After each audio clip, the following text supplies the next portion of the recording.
O estudo a seguir é de inteira responsabilidade de seus idealizadores e apresentadores.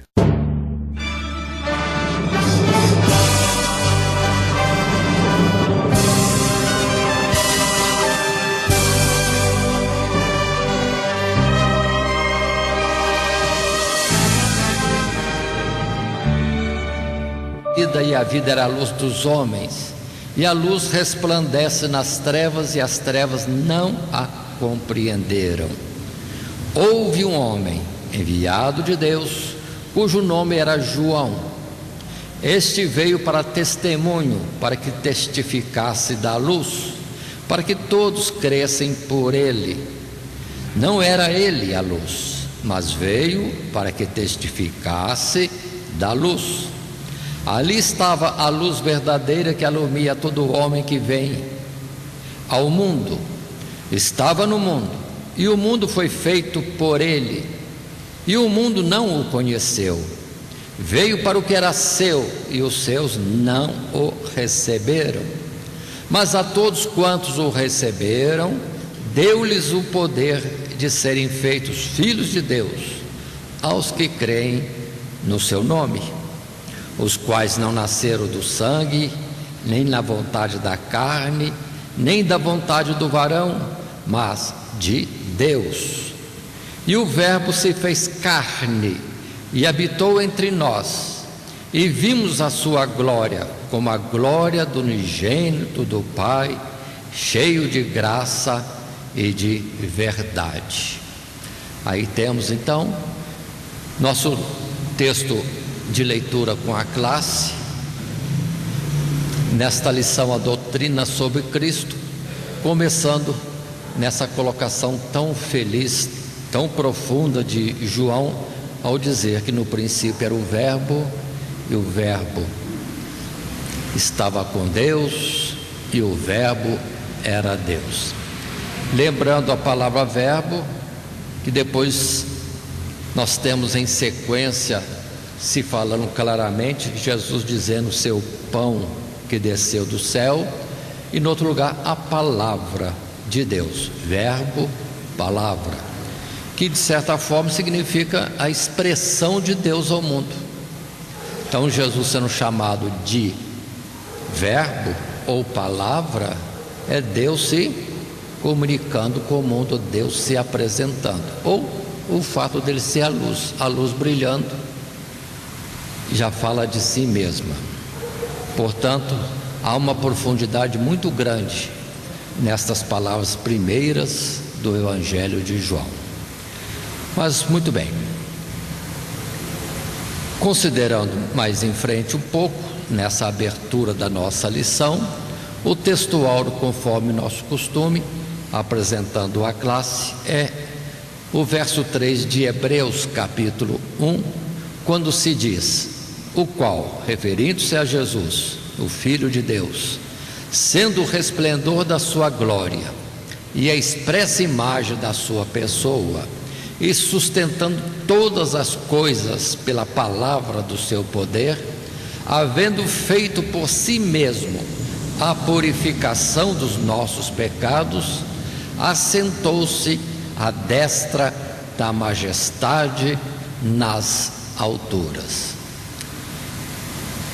Esse texto tirado de Hebreus é muito oportuno, ainda mais quando em Hebreus se exalta grandemente a Jesus, mostrando quem Ele é, a sua excelência sobre tudo, e nesse aspecto particular, quando diz que Ele é o resplendor, a expressa imagem de Deus. Portanto, é a nossa lição já começada, mas vamos andar dentro do nosso programa, tendo um esboço que é nós termos o nosso desenvolvimento através de 3 tópicos: a pessoa de Cristo, segundo tópico, a obra de Cristo, e terceiro, a glória de Cristo. E continuando, lembremos que temos nosso material de classe, e aqui apresentamos um resumo deste material para que possamos expressar de uma forma como que normativa ou orientadora a exposição da lição nas diversas classes. Como introdução, temos o seguinte escrito: chegamos agora ao tema central e mais importante de toda a doutrina bíblica, a grande verdade revelada nas Escrituras Sagradas. Jesus Cristo, o unigênito Filho de Deus, é de absoluta necessidade para a salvação, não apenas confessar, mas conhecer a sua bendita pessoa, a sua obra perfeita e a glória incomparável dos seus ofícios. Ele é a fonte abundante e inesgotável, de onde precisamos beber para conhecermos mais acerca de Deus, de nós mesmos e da sua grande salvação. Muito bem, temos então um ponto máximo nas Escrituras, que é este estudo de hoje, ainda que numa lição só, conforme temos já colocado de alguma forma. É um resumo, é uma apresentação, pegando pontos mais principais e trazendo este assunto a respeito de Cristo Jesus. Por quê? Porque aprove a Deus, e vimos isso em lições diversas passadas, não só deste trimestre, mas de outros trimestres, que aprove a Deus deixar tudo centralizado em Cristo Jesus. Por isso que diz a palavra: por Ele e para Ele foram feitas todas as coisas, e por Ele subsistem também. E falando de Jesus, vamos entender, como coloca já aqui, unigênito Filho de Deus, ou seja, o único gerado. E aí vamos avançando um pouco mais, para nós termos todas as colocações na sua devida oportunidade. No nosso desenvolvimento, a pessoa de Cristo como um tema inicial, a pessoa de Cristo Jesus. Assim coloquemos no primeiro parágrafo e no primeiro subitem desse tópico, a pessoa de Cristo, colocamos: Jesus é o Cristo. Pode ser que muitos falem de Jesus Cristo e não entendam bem o que estão dizendo, mas vamos ver nesse parágrafo este assunto já aberto e esclarecido um pouco mais. A primeira e maior parte das Escrituras Sagradas, o Antigo Testamento, trata de como Deus preparou a humanidade e, em particular, os filhos de Israel para a vinda de um ungido, no hebraico Messias, no grego Cristo, que operaria a sua salvação. Através da profecia, Deus revelou cada vez mais detalhes sobre o caráter e obra deste Salvador, que livraria tanto judeus como gentios da opressão e os colocaria novamente em paz com Deus. Já a segunda parte das Escrituras, que nós chamamos o Novo Testamento, proclama que este Salvador já veio e que ele é Jesus, o Nazareno. Pois tudo o que estava escrito acerca do Cristo cumpriu-se plena e unicamente neste homem, conforme o poderoso e inequívoco testemunho que ele deixou através de sua vida. Em seu favor testificaram homens e mulheres, multidões que o seguiram, até mesmo seus inimigos, e os anjos, e mais importante do que todos, o próprio Deus. Todos testificam de Jesus como o ungido de Deus, aquele que foi revestido do poder de Deus, consagrado por Deus, enviado a este mundo. Portanto, vamos entender, quando nós falamos Jesus, o Cristo, queremos falar Jesus, aquele que foi ungido por Deus, e que Deus sempre fala dele de forma toda especial, até o ponto quando diz que foi ungido não com uma medida, não há restrição da medida do Espírito de Deus dado a Cristo Jesus. Vou falar assim de uma forma bem frágil humanamente. Nós, para vivermos, Deus deu um sopro. O sopro que Deus deu em Adão está até hoje conosco aí. Mas em Jesus não foi um sopro. Deus deu a Jesus da sua plenitude. No passado nós tínhamos a questão de ungir, que era exemplificado, tipificado, mostrado visivelmente no derramar do azeite sobre a cabeça daquele que era ungido, consagrado a Deus. Mas Jesus não foi um vasilhame que ungiu a Jesus. Em Jesus foi dado a plenitude. Então vamos entender, é uma unção por excelência, consagrado a Deus e pelo próprio Deus, e não por homem algum. Vamos entendendo estas coisas para podermos nos referir com entendimento. Jesus Cristo. Cristo é a palavra hebraica para ungido, Cristo é palavra grega.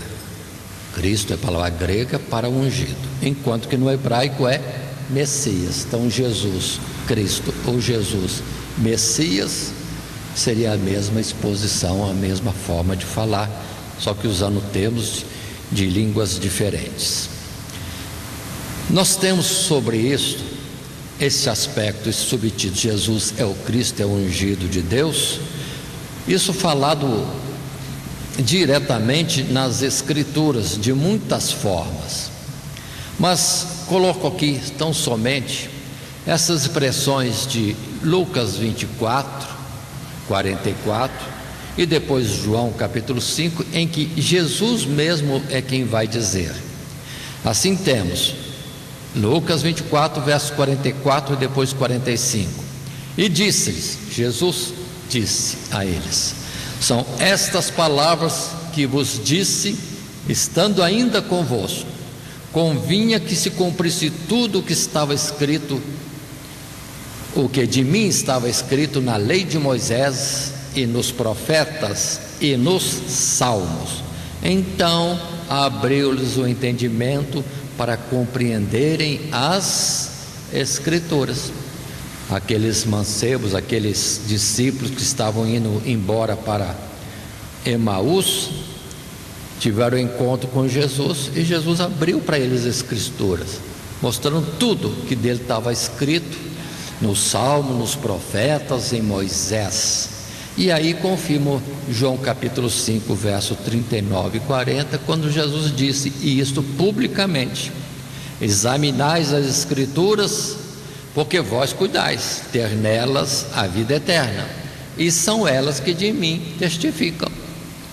E não quereis vir a mim para terdes vida? Então observem esse particular. Eu coloquei como uma interrogação, mas o texto é: não quereis vir a mim para terdes vida? Ou seja, Jesus testificando que tudo que estava nas Escrituras falavam dele. Ele é o centro de tudo. Achamos Jesus em todos os livros, em particular, vamos dizer assim, no chamado Velho Testamento.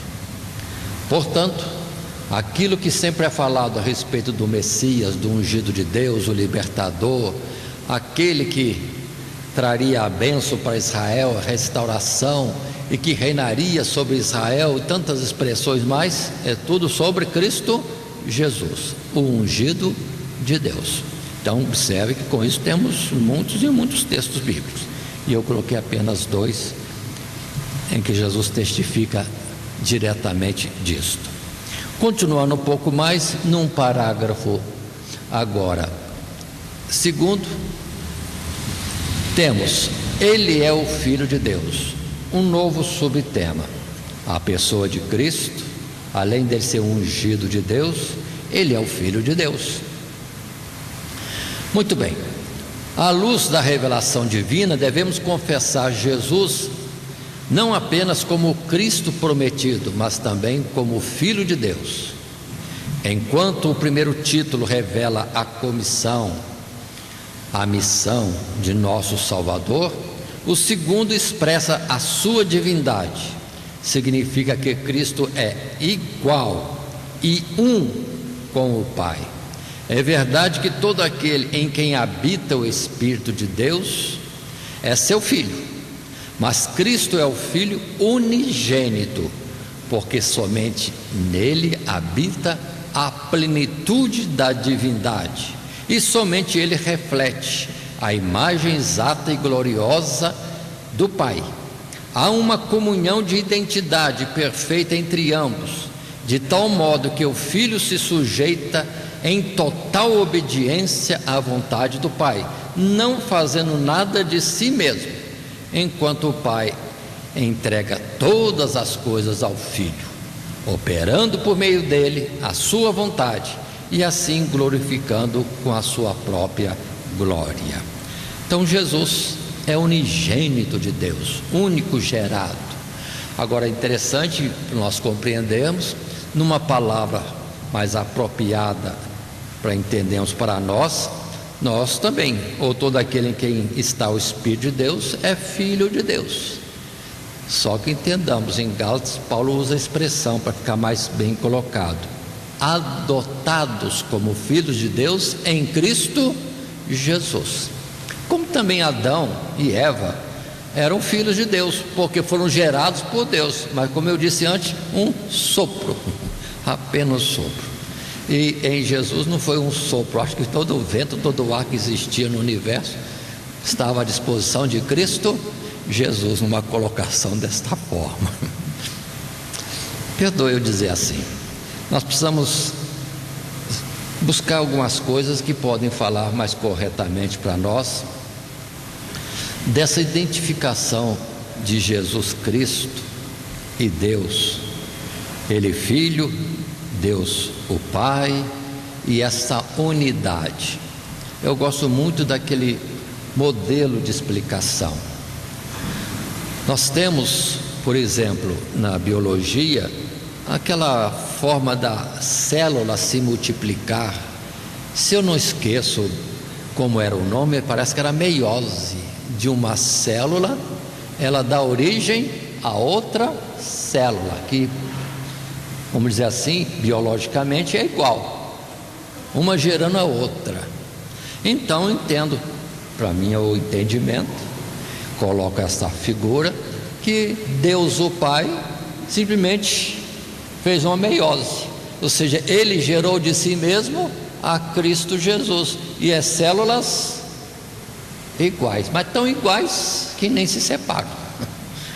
Outra forma de eu mesmo usar para mim é imaginar Deus como um universo de águas, a plenitude de águas, a plenitude de vida, a plenitude de luz, como se quiser tomar, mas vamos ficar com água. Um grande, imenso oceano é Deus com seu poder e imensidão de capacidade de vida. Entretanto, Ele como que disse, daqui para lá essas águas é aquele que eu gero, é Cristo Jesus, é o meu Filho, e eu daqui para cá. Mas os dois andam tão juntos. Imagine um mar perto de um mar, onde é que está o limite de um, onde está o limite do outro. E quem olha de fora só vai ver um mar só, mas os dois se entendem, onde é um e onde é o outro. Essa é a forma de Deus gerar a Cristo Jesus, uma geração desta forma, da sua própria essência e natureza e divindade. Então um é o outro e os dois não se separam, não se entendem separar, porque não existe um sem o outro.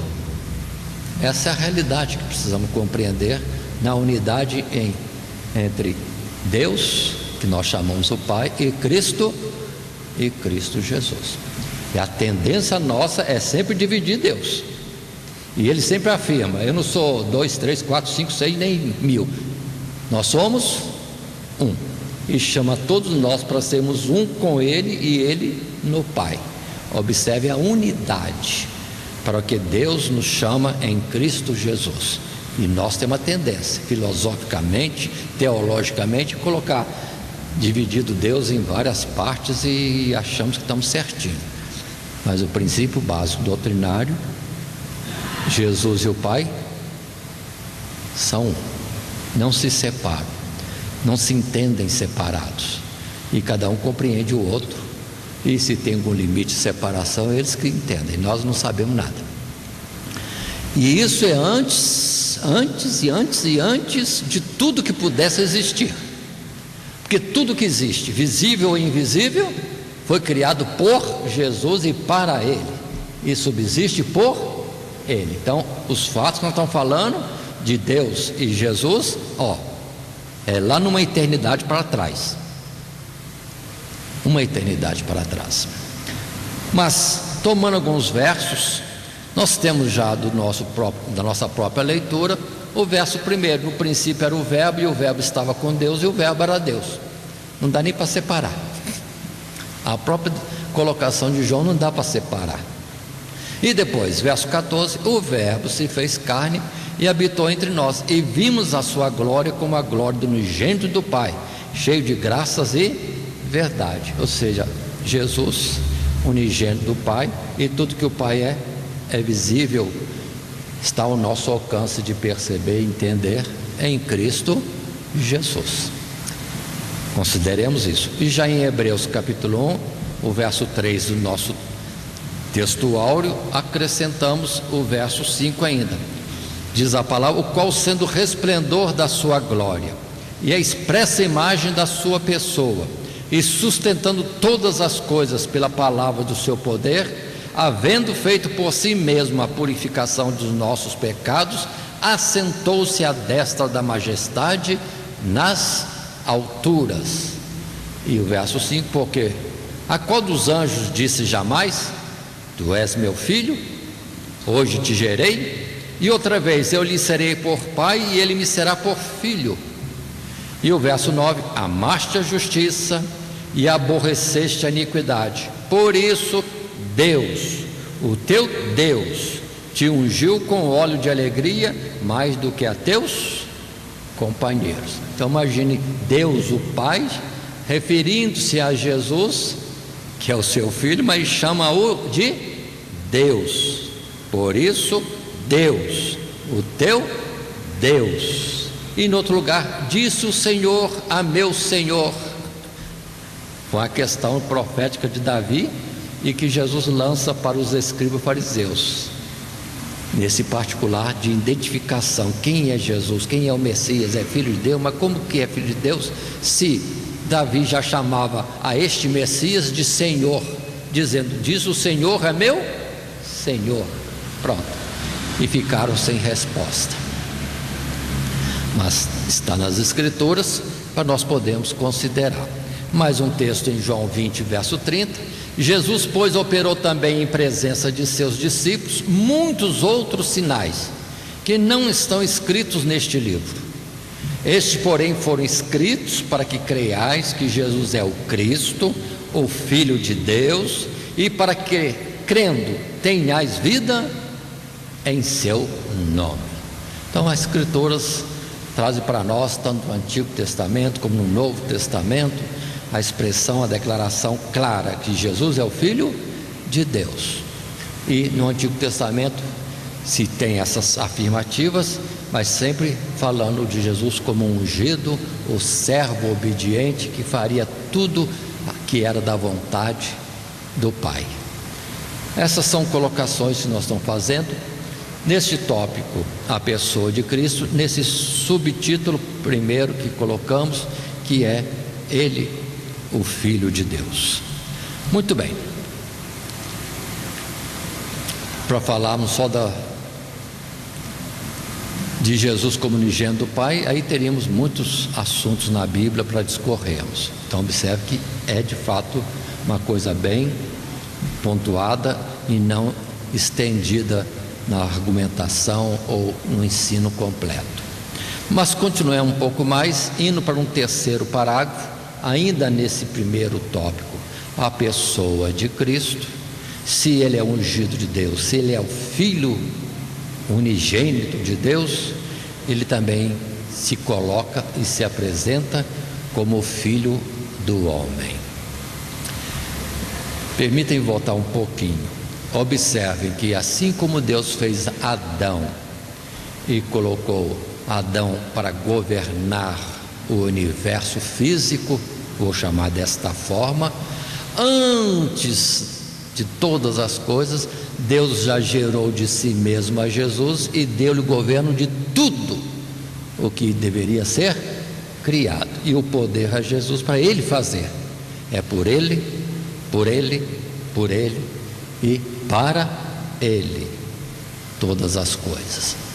Assim, vamos dizer, quando o Pai criou Jesus, não posso falar criar, o que eu vou dizer? Gerou.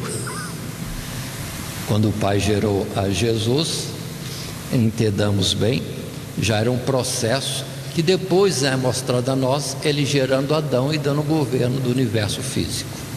Só para nós termos os parâmetros de entendimento, porque estava no domínio de Adão tudo aquilo que foi criado neste universo físico.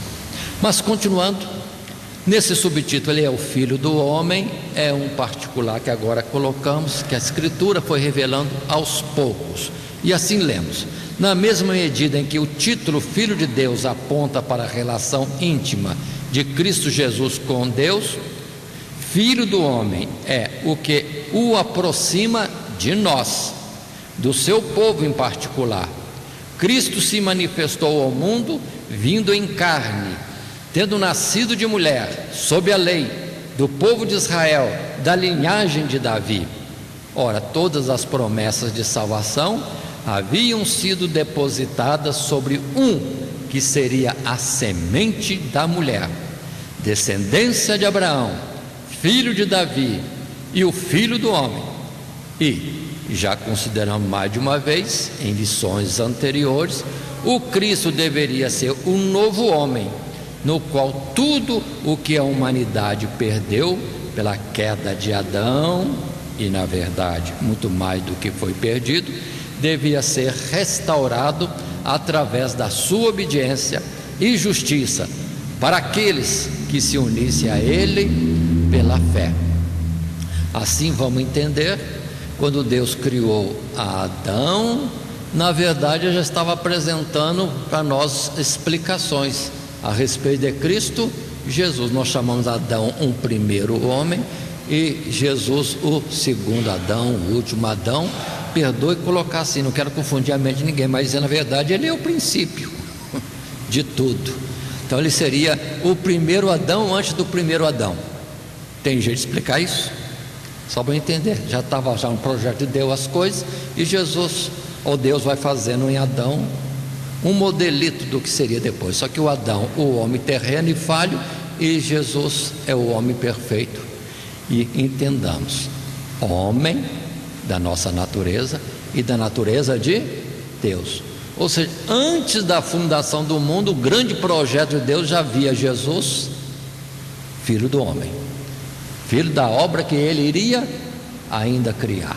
Então já estava determinado isso, e se apresenta para nós desta forma. Muito bem, filho do homem, temos implicações que espero que nessa lição consigamos ainda colocar mais. Ou seja, em Jesus estaria então, alguns falam uns termos e sempre há discussão. A definição humana sempre é falha e sempre tem alguém que contraria e contradiz. Mas vamos entender na simplicidade. Em Jesus tem a natureza humana e tem a natureza divina. Primeiro é a divina, depois é a humana. Já em Adão, ou nós como filhos do Adão terreno, primeiro é a natureza terrena, física, e depois em Cristo Jesus temos a natureza espiritual. Ou seja, em nós também há duas naturezas, a carnal e a espiritual, se em nós tem algo de Cristo Jesus. Então, se nós falamos que temos duas naturezas, então permita-me dizer, Jesus também. Uns definem assim, né, que Jesus era 100% homem, 100% Deus. Bom, a percentagem não quero discutir. Se eu der 100 ou se der 50, alguém contrariado com a minha numeração. Então, é parte de um e parte de outro. E onde se fala de Cristo Jesus é Filho de Deus e Filho do homem. É inseparável isso aí. Já é, vamos dizer assim, a identidade de Cristo Jesus. É impossível separar. Vamos ver se a gente consegue ainda colocar alguma coisa. Observando alguns versos colocados para nós, entre tantos textos bíblicos, Gálatas capítulo 4, verso 4 a 6, Paulo dizendo: mas vindo a plenitude dos tempos, Deus enviou seu Filho, nascido de mulher, nascido sob a lei, para remir os que estavam debaixo da lei, a fim de recebermos a adoção de filhos. E porque sois filhos, Deus enviou aos nossos corações o Espírito de seu Filho, que clama: Abba, Pai. Ou seja, é filho de Deus espiritualmente aqueles que têm em si o próprio Espírito, a doação que Deus deu a Jesus e que agora também, por crermos em Jesus, é dada a nós. Aí somos filhos de Deus, chamamos a Deus como Pai. Observe aqui a expressão adoção de filhos. E já Pedro fala: gerados de novo da semente incorruptível. Então, se em Jesus foi uma meiose, em nós, por Pedro, foi uma semente, a palavra de Deus, que foi um sopro de Deus, e que esse sopro revelou Cristo Jesus a nós, ou raio de luz que brilhou em nós, trazendo claridade. Palavra de Paulo aos Coríntios. Mas continuando, essa expressão de Jesus filho do homem já estava decretado lá em Gênesis capítulo 3, verso 15, quando Deus vai dando a sentença para a serpente, para a mulher e para Adão, já coloca desde o princípio. E a expressão é essa, verso 15: e porei inimizade entre ti e a mulher, entre a tua semente e a sua semente, esta te ferirá a cabeça e tu lhe ferirás o calcanhar. Já estava decretado. Observe que não foi Deus corrigindo um erro que aconteceu de percurso. Eva comeu do fruto, mas já estava previsto. Deus já fez assim mesmo, para acontecer isso, para poder depois mostrar a excelência em Cristo Jesus, no homem espiritual e não no homem carnal, o Adão terreno. Entendamos isso. Mas desde antes da fundação de tudo aquilo que possa existir, já estava estabelecido Jesus como filho do homem, para vencer e mostrar a justiça do Pai em tudo que o Pai quisesse fazer. Mas Jesus, Gênesis 3,15, filho, semente da mulher, então da natureza humana, filho de homem. No verso, já Mateus, versos 63 e 64, do capítulo 26, temos o texto bíblico que diz: e Jesus, porém, guardava silêncio, e insistindo o sumo sacerdote, disse-lhe: conjuro-te pelo Deus vivo, que nos diga se tu és o Cristo, o Filho de Deus. E disse-lhe Jesus: tu o disseste. Digo-vos, porém, que vereis em breve o Filho do homem assentado à direita do Todo-Poderoso e vindo sobre as nuvens do céu. Perguntaram para Jesus, confrontaram Jesus por uma verdade, Jesus não negou. Ah, é? Pois é, tu disseste, ou seja, que ele é filho de Deus. E tem mais, também é filho do homem. E tem mais, virá com grande poder e glória, a glória do Pai, sobre as nuvens do céu.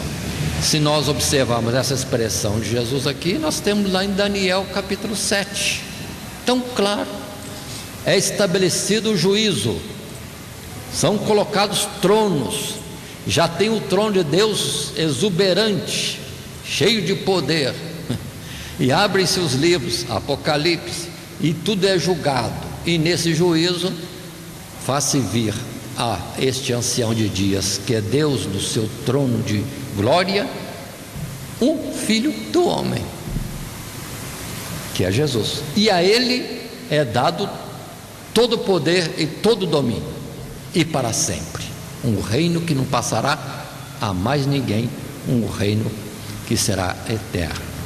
Então observe, Daniel já chamava o Messias de filho do homem, e vamos ver lá em Apocalipse outras vezes as citações, filho do homem, se apresentando, ou com aquela outra comparação, o Cordeiro de Deus, ou outra colocação, o leão da tribo de Judá. Muitas coisas para falar de Jesus, mas o particular da nossa lição de hoje é Jesus, filho do homem.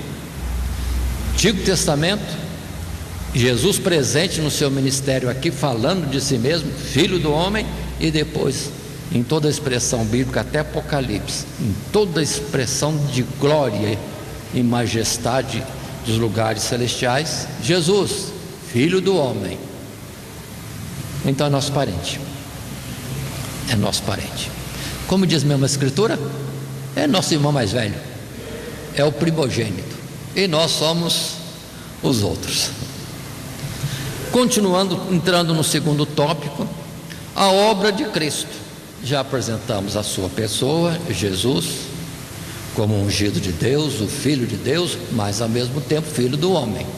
Não adianta questionar isso, porque Deus estabeleceu assim, e os céus proclamam que Jesus é Filho de Deus e é Filho do homem. Não é uma coisa temporária só para essa épocazinha nossa aqui, não, é eternamente. E agora a obra de Cristo. Nesse tópico 2, a obra de Cristo, um subtópico, sua encarnação, falando outra vez do ponto dele ser filho do homem, mas já como um plano, uma obra, uma missão que lhes era dada. Assim, lendo no primeiro parágrafo, ou subtópico, sua encarnação, desse nosso material de classe, extrai o que lemos: concebido de modo sobrenatural, no ventre de uma virgem, o Filho de Deus se fez participante da nossa carne e sangue, para que pudesse vencer a tentação e morrer em nosso lugar.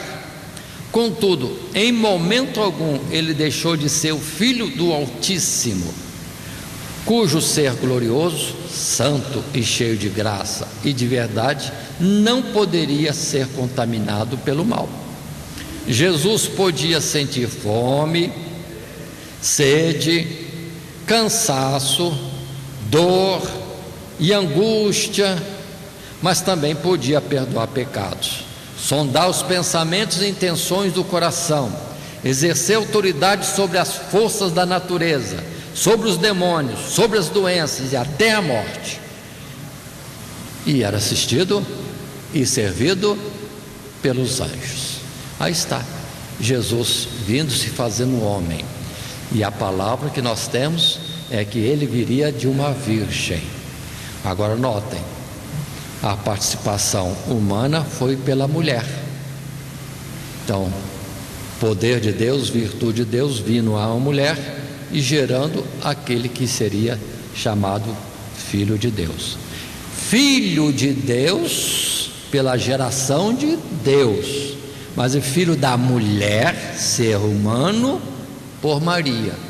E quando alguém chama Maria de mãe de Deus, não tem compreensão do que está falando, está fora do sentido daquilo que é a verdade. O que Jesus é? Filho de Deus, por Deus, mas também é filho do homem. Por quem? Por Maria. Maria é mãe do homem Jesus, observe bem, e não ela não é mãe de Deus. Observe pequenas palavras, mas que muda tudo e foge da razão daquilo que Deus fez doutrinária. Aí estão exaltando Maria para ser semelhante ao Deus Altíssimo, gerando outro Deus, que é Jesus.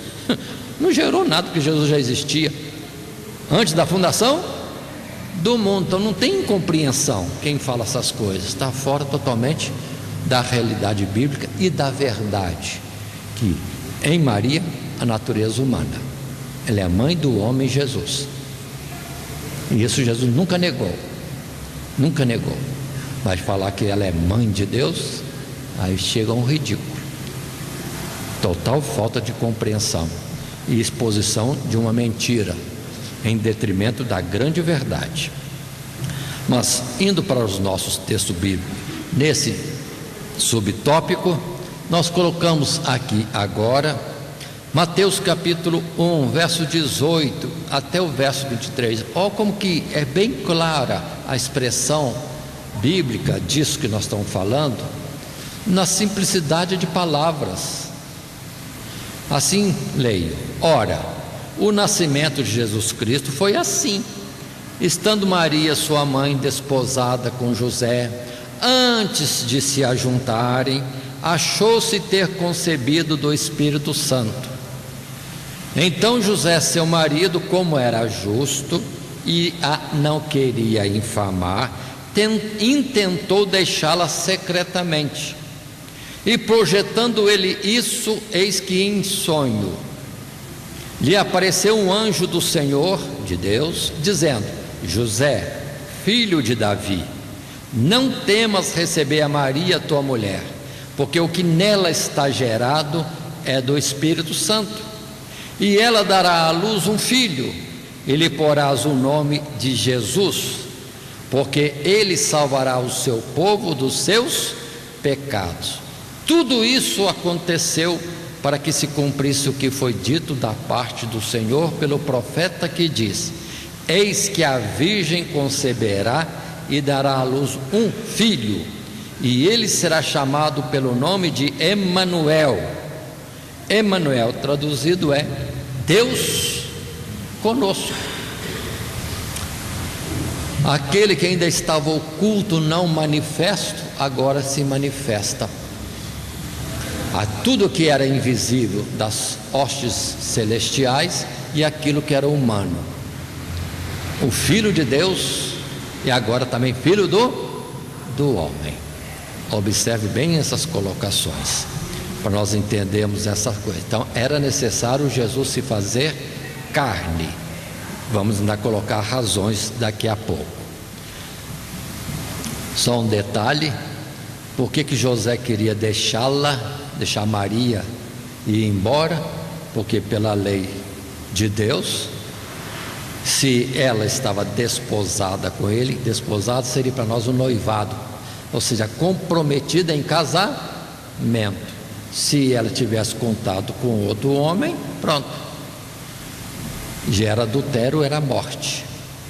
Por isso que José, sendo justo, não querendo a morte de Maria, vendo que ela estava grávida, queria dar um sumiço em si mesmo, ir embora, desaparecer, para não ficar declarado de que ela tinha falhado.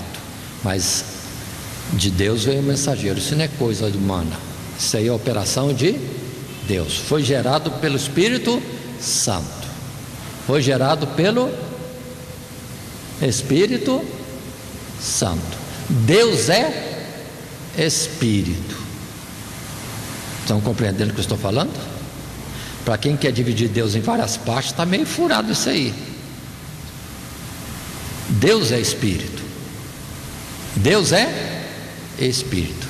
E Maria gerou de Deus.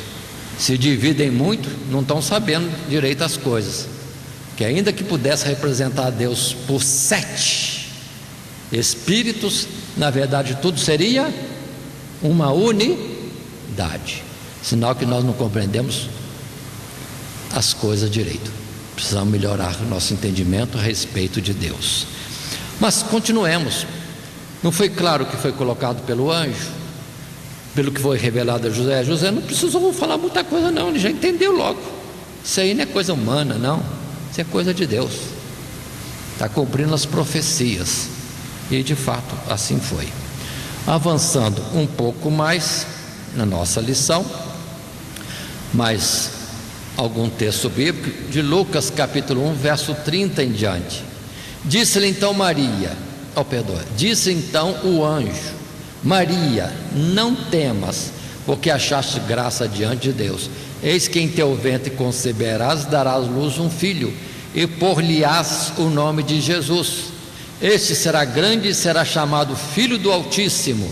O Senhor Deus lhe dará o trono de Davi seu pai, e reinará eternamente na casa de Jacó, e o seu reino não terá fim. E disse Maria ao anjo: como se fará isso, visto que não conheço varão? E respondendo o anjo, disse-lhe: descerá sobre ti o Espírito Santo, e a virtude do Altíssimo te cobrirá com a sua sombra, pelo que também o santo que de ti há de nascer será chamado Filho de Deus. Filho de Deus, pela atuação de Deus, e filho do homem, porque tem a natureza humana através de Maria. Palavras simples, assim colocadas. E agora, em Hebreus 2, verso 9 e verso 14, vem mais explicações. Por que e sim? Vemos, diz a palavra, porém coroado de glória e de honra, aquele Jesus que fora feito um pouco menor do que os anjos, por causa da paixão da morte, para que, pela graça de Deus, provasse a morte por todos.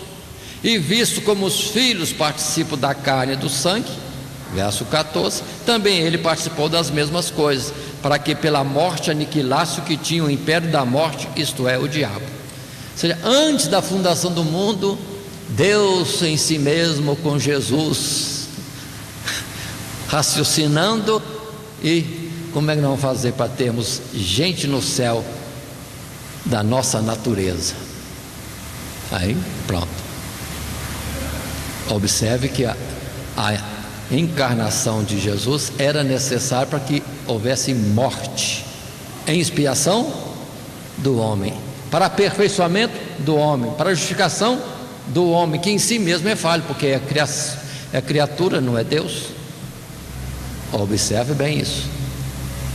Por que Jesus tem que ser sempre será filho do homem? Porque tomou a nossa natureza, o ponto colocado aqui, para morrer. Ou alguém poderia matar Deus?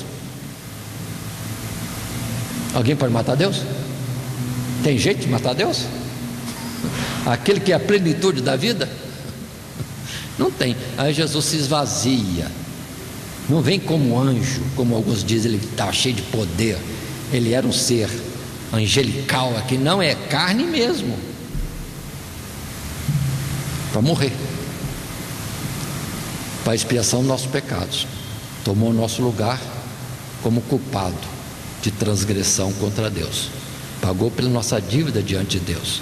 E aquele que nele crê ou aceita essa obra redentora está salvo, está em paz com Deus. É simples, é profundo demais, mas ao mesmo tempo é simples, colocado nessas poucas palavras, porque também está escrito que até as crianças compreenderiam. O louco não erraria. Continuemos. Tópico 2, a obra de Cristo. Subtópico, seu ministério. E já na colocação anterior, quando colocamos o que colocamos a respeito de sua encarnação, já era obra, já era missão. Entendamos isso, era o seu ministério. Já se deixar ouvir, se apresentar, tem sua natureza, vamos dizer assim, passível de morte. Já era missão. E depois outros itens mais do seu ministério são apresentados. Continuemos. Durante os 3 anos finais da sua vida terrena, Jesus se manifestou ao mundo como o Cristo, o Salvador, através do seu ministério de pregação, ensino e cura. A muitos ele salvou, ora curando de suas enfermidades, e da opressão do diabo, ora libertando e trazendo de volta ao aprisco do reino dos céus os que estavam perdidos no pecado e nas trevas da ignorância. Todas as suas obras e palavras tinham o propósito de gerar nos corações fé em Deus e no seu Cristo, na certeza de que nele Deus havia feito provisão para a vida eterna dos que crescem. Projeto de Deus: é salvo todo aquele que crer. É a expressão. Não há restrição em Deus. Pode haver no homem, né? Aí é diferente. Fazendo uma apresentação de alguns poucos versos nesse tópico ou subtópico, seu ministério, temos Mateus 4:23. E percorria Jesus toda a Galileia, ensinando nas sinagogas e pregando o evangelho do reino e curando todas as enfermidades e moléstia entre o povo. Missão, ministério de Jesus: ensinar. Que mais? Curar de todas as enfermidades e moléstias, etc.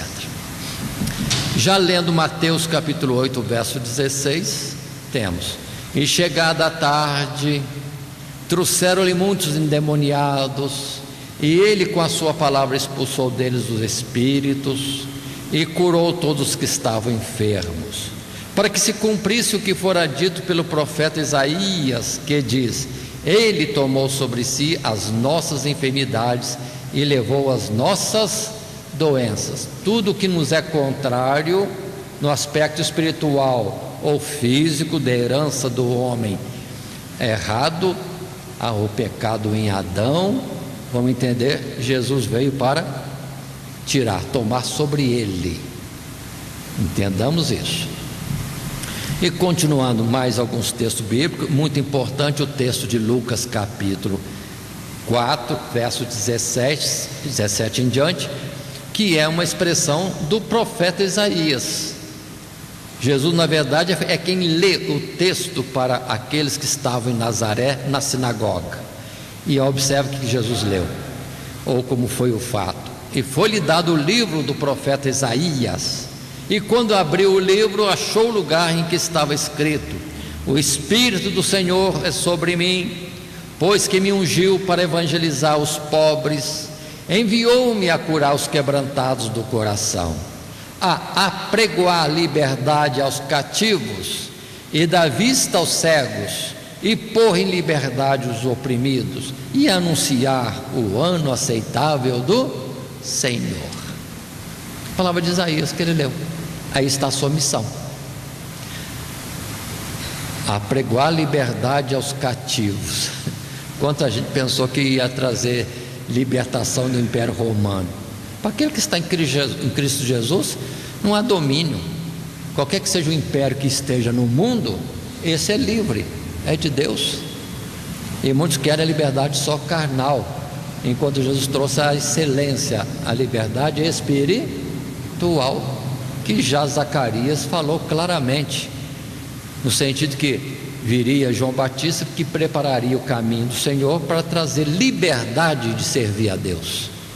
O sentido é esse, e não, conforme já vimos em lições anteriores, nós presos no domínio da carne, que é sempre rebelde contra as coisas de Deus.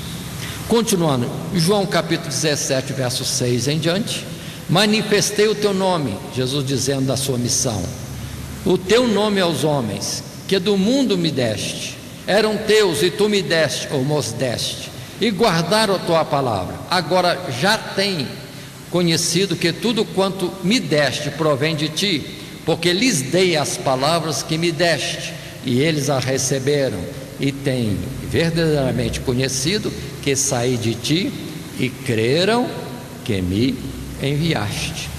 Então observem, a missão de Jesus da parte do Pai era que todos aqueles que Deus entregou a ele tivessem conhecimento de Deus e pudessem ser livres e pudessem servir a Deus com total liberdade, sentido espiritual.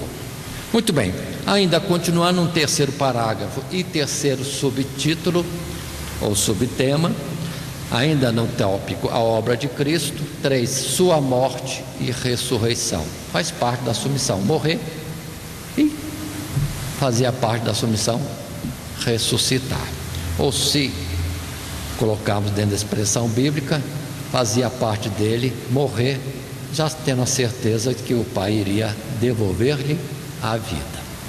Mas, lendo, cada passo da vida de Cristo apontava para o momento derradeiro da sua morte, pois essa era a vontade de Deus, e que ele desse a sua vida em resgate de muitos.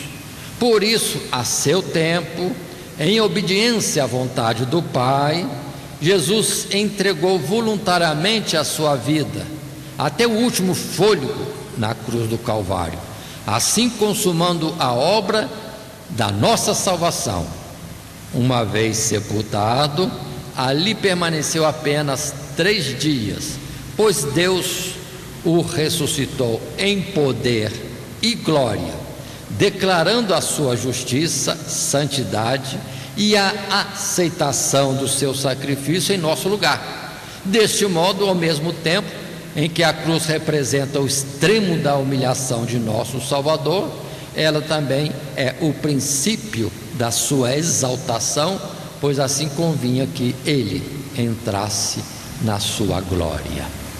Então observe uma palavra que está em Filipenses, que o Senhor Jesus foi submisso ao Pai até a morte, e morte de cruz, morte vergonhosa, amaldiçoada, etc.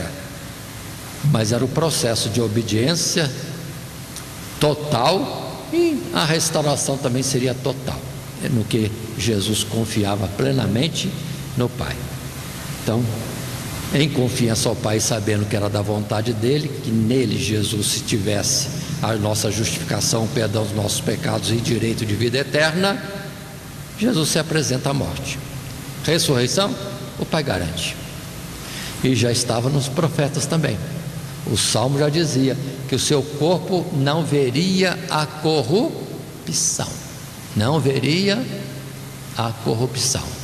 O ser humano normal, em poucos momentos, 3 dias vamos dizer, já entraria rapidamente em um processo de corrupção, desagregação, mas Jesus não experimentaria isto de forma alguma. Tanto que Jesus também nem ficou 3 dias, né, irmãos? Se for contar hora por hora, Jesus não ficou nem 3 dias inteiros, porque foi uma parte pequena da sexta, todo o sábado, e já na madrugada, na noite de domingo, Jesus já estava levantado do sepulcro.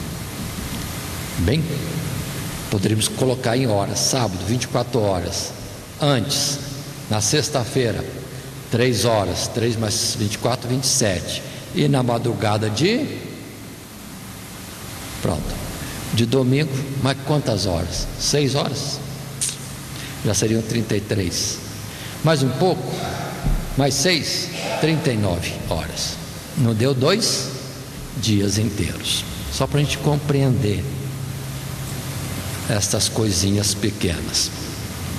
Mas sua morte e ressurreição era a obra confiada a Cristo Jesus, não foi de repente, não.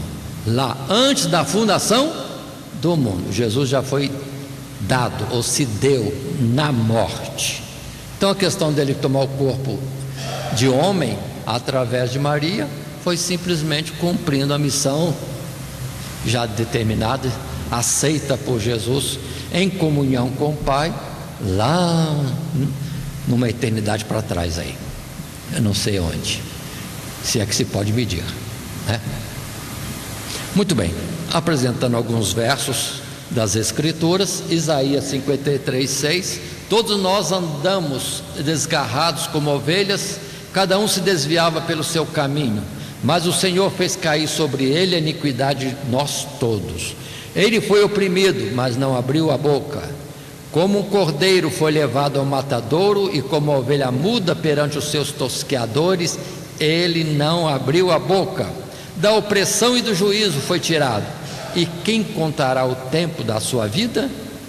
Porquanto foi cortado dos viventes, e pela transgressão do meu povo foi ele atingido. Palavras de Isaías, meu Deus, 2.700 anos atrás aproximadamente. E em João capítulo 10, verso 17, coloca-se ainda dentro deste tema que nós estamos usando, a sua morte e ressurreição. Por isso o Pai me ama, Jesus dizendo, porque dou a minha vida para tornar a tomá-la. Ninguém me tira de mim, mas eu de mim mesmo a dou. Tenho poder para a dar e poder para tornar a tomá-la. Este mandamento recebi de meu Pai. E nem se glorifica a si mesmo, acaba terminando a glória em Deus o Pai. Sempre tem isso. A forma de Jesus tratar do Pai, sempre como aquele que é superior. Nem tem por usurpação ser igual a Deus. É um com Deus, mas tudo ele joga para o Pai. A ele pertence a glória, etc. Mais um textozinho, Romanos capítulo 1, verso 4. A ressurreição de Jesus era algo também da parte de tudo que Deus tinha que fazer. Por quê? Pela ressurreição, aqui diz o verso 4, Jesus era declarado Filho de Deus em poder, segundo o Espírito de santificação, pela ressurreição dos mortos, Jesus Cristo nosso Senhor. E observe que Jesus tinha que ser ressuscitado ao terceiro dia, por assuntos que nós já falamos, e outras expressões mais que nós temos nas Escrituras, para cumprir as Escrituras de outras formas, mas vamos colocar também dentro de uma verdade: o único que ressuscitou para uma vida não mais terrena, mas celestial, é Cristo Jesus. Ninguém subiu ao céu, senão aquele que do céu desceu, Jesus, o Filho do homem. Ele diz assim, que está no céu. Aí estão colocando um monte de gente lá no céu, está cheio de santos, né? Homens e mulheres lá no céu. Falha.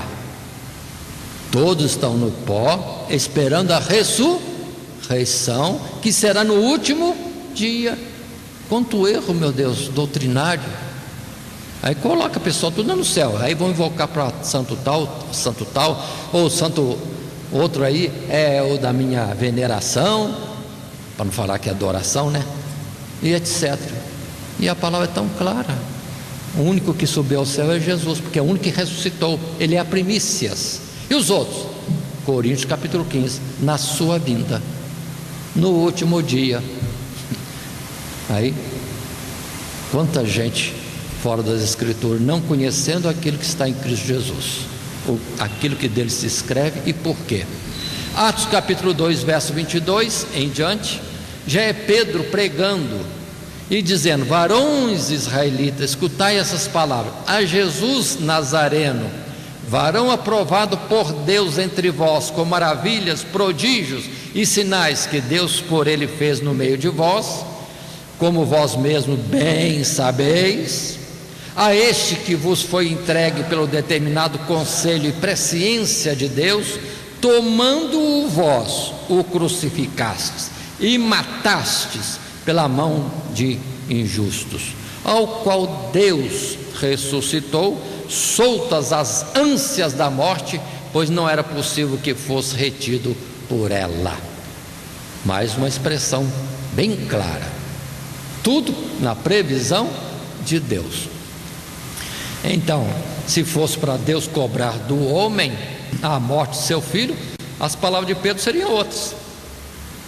Mas Pedro não está apresentando juízo de condenação, no ponto que eu quero dizer, mas uma situação que poderia ser para nós pior, de condenação, é apresentado como solução. Continuemos mais um pouco. Mateus 16, 21. Desde então começou Jesus a mostrar aos seus discípulos que convinha ir a Jerusalém e padecer muito dos anciãos e dos principais dos sacerdotes e dos escribas ou dos escribas, e ser morto e ressuscitar ao terceiro dia. Se já falamos da sua pessoa, da sua obra, agora a glória de Cristo. É o tópico 3 e com seu subtítulo. Primeiro, que é seu reinado e senhorio. Através da sua ressurreição e ascensão aos céus, Cristo Jesus foi entronizado à direita de Deus como Senhor e Rei de toda a criação, tanto visível como invisível. Isso significa que todas as coisas que já são suas por direito de criação, agora devem se submeter à reconciliação com Deus através de sua morte, sendo novamente congregadas sob o domínio soberano de seu Filho, ou serão destruídas por Deus por se oporem àquele que foi ungido Rei dos Reis, Senhor dos Senhores. Inerente ao seu reinado e senhorio é o seu poder de julgar, salvando ou condenando, o que ele fará propriamente no último dia, porque é também chamado juiz dos vivos e dos mortos, por ter o senhorio absoluto sobre tudo, porque foi ele que fez. Ele que fez. Aí haverá o juízo daquele chamado último dia, com todo o direito, absolutamente. Se os homens julgam homens que lhes são semelhantes por questões de leis humanas, quanto mais o Todo-Poderoso Criador de tudo que existe, visível e invisível, não vai julgar a obra das suas mãos, que nada mais é do que pó, barro. Então ninguém considere que Deus, fazendo um ato de condenação ou de repreensão, castigo, ele estaria errando. Nunca, nem um tostãozinho, nada. É direito absoluto. E já tem mostrado, vamos dizer assim, soberbamente, que ele ama, que ele é bom. Então, quando vier a condenação, Deus está sobre, vamos dizer assim, coberto de razões e justiça, quando trouxer condenação a quem condenação, e chamada para a eternidade a quem chamar para a eternidade. E já está revelado que chamada para a eternidade é em Cristo Jesus, pelo que não tem escape. Há uma salvação só, um caminho só, uma porta só que leva a Deus, e é Cristo Jesus. Atos capítulo 2, verso 32, Pedro, outra vez falando no final do seu discurso: Deus ressuscitou a este Jesus, do que todos nós somos testemunhas, de sorte que, exaltado pela destra de Deus e tendo recebido do Pai a promessa do Espírito Santo, derramou isto que vós agora vedes e ouvis. Porque Davi não subiu aos céus, mas ele próprio disse o Senhor a meu Senhor: assenta-te à minha direita, até que ponha os teus inimigos por escabelo de teus pés. Saiba, pois, com certeza, toda a casa de Israel, que a esse Jesus a quem vós crucificaste, Deus o fez Senhor e Cristo. Davi não subiu no céu, não, está na sepultura. E Pedro chega a dizer: está entre nós a sua sepultura até hoje. Davi não subiu ao céu, e o pessoal está colocando um monte de gente no céu, esquecendo da palavra: ficarão no pó até que venha a ressurreição no último dia, na volta de Jesus.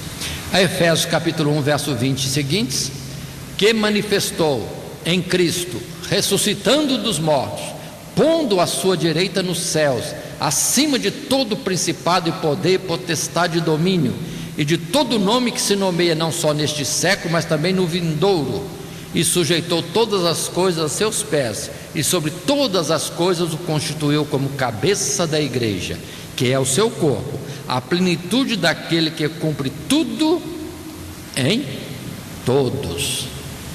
Aí está a declaração do seu senhorio. E eu coloco ainda o Salmo de número 2. Todo o Salmo, na verdade, é este assunto. O senhorio Deus já deu a Cristo Jesus. Ponto final. Muita disputa por poder e alguma preeminência, mas a totalidade, a preeminência está em Cristo Jesus. Por isso que a palavra diz no Salmo 2, e deixo aqui só alguns versos: porque se amotinam as nações e os povos imaginam coisas vãs, os reis da terra se levantam e os príncipes juntos se mancomunam contra o Senhor e contra o seu ungido, dizendo: rompamos as suas ataduras e sacudamos de nós as suas cordas. Aquele que habita no céu se rirá, o Senhor zombará deles. Então lhes falará na sua ira e no seu furor os confundirá. Eu, porém, ungi o meu rei sobre o meu santo monte, Sião. Recitaria o decreto: o Senhor me disse: tu és meu filho, eu hoje te gerei. Pede-me, e eu te darei as nações por herança e os confins da terra por tua possessão. Tu os esmigalharás como uma vara, ou com uma vara de ferro. Tu os despedaçarás como um vaso de oleiro. Domínio, senhorio absoluto para Cristo Jesus, e isso da parte do Deus Todo-Poderoso. Quem questiona o senhorio de Cristo, ou as suas leis, os seus princípios, seus mandamentos, seus estatutos, está primeiramente levantando-se contra o Todo-Poderoso. E Deus se ri. Quem é esse que se levanta diante de mim? Já em Jó já tem uma expressão assim, né? Quem é o homem que vai acordar um crocodilo? Vai lá acordar um crocodilo. Se sobrar vivo, nunca mais vai repetir. Então, quem é o homem para levantar-se contra o Todo-Poderoso? Absurdo, loucura. Continuando, nesse terceiro tópico, a glória de Cristo. Além desse senhorio absoluto, domínio sobre tudo dado a Jesus, e lembremos, volto assim um pouco ao assunto anterior, quando fala da abertura do primeiro selo, o primeiro desígnio de Deus, é que o Rei e Senhor sobre tudo já estava constituído. Jesus é o cavaleiro do cavalo branco, a ele foi dado o poder, senhorio, o trono acima de tudo. Mas agora vem o seu sacerdócio e mediação. Sacerdócio, aquele definição que é tirado dentre os homens, a favor dos homens nas coisas concernentes a Deus. Observe, para Jesus ser um salvador, para ser um intermediário, para ser alguém que interceda por nós e trabalhe em nosso favor, como advogado ou como sacerdote, ou outra expressão que alguém ache por aí, ele tinha que se fazer homem, tirado dentre os homens, a favor dos homens nas coisas concernentes a Deus. Aí seu sacerdócio e mediação. Colocamos então o texto. Outro aspecto da glória que Cristo recebeu do Pai pela sua obediência na cruz é o ofício sacerdotal que Ele agora exerce em nosso favor nos céus, tendo oferecido uma oblação, oferta perfeita na sua morte, através da sua ressurreição ou da ressurreição. Deus tanto aceitou o seu sacrifício, como também o constituiu no próprio sacerdócio, que entraria em sua santíssima presença para interceder pela nossa salvação. Ele é verdadeiramente o único mediador entre Deus e os homens, o único que pode nos apresentar junto a Deus e alcançar graça para nós, pois reúne em si mesmo tanto a nossa humanidade, como convinha a um sacerdote, quanto a plenitude a plenitude da divindade. O que está dizendo aqui? Simples. Dentro da lei de Deus, colocado na lei que está conosco, dada por Moisés, quem é que pode interceder por alguém? Aquele que seja da sua natureza, que seja do seu parentesco e que tenha condições de interceder por ele diante de outro. Observe, por isso Jesus também, para ser alguém que trabalhe em nosso favor, que seja um advogado em nosso favor, ou que seja um sacerdote para interceder por nós, tinha que ser igual ao homem. Já está implícito na lei de Deus. Agora, em Jesus se dá uma perfeição. Ele é homem e pode interceder pelo homem. Ele é o representante do homem. Então ele aparece diante de Deus como representante do homem. Mas como que ele chega diante de Deus? Porque também é Deus. Ele também é Deus. Ou seja, o advogado tem que ser alguém para trabalhar pelo cliente, para chegar diante de outro advogado, que agora é o juiz, mas é de advogado. Advogado com advogado conversa as coisas lá.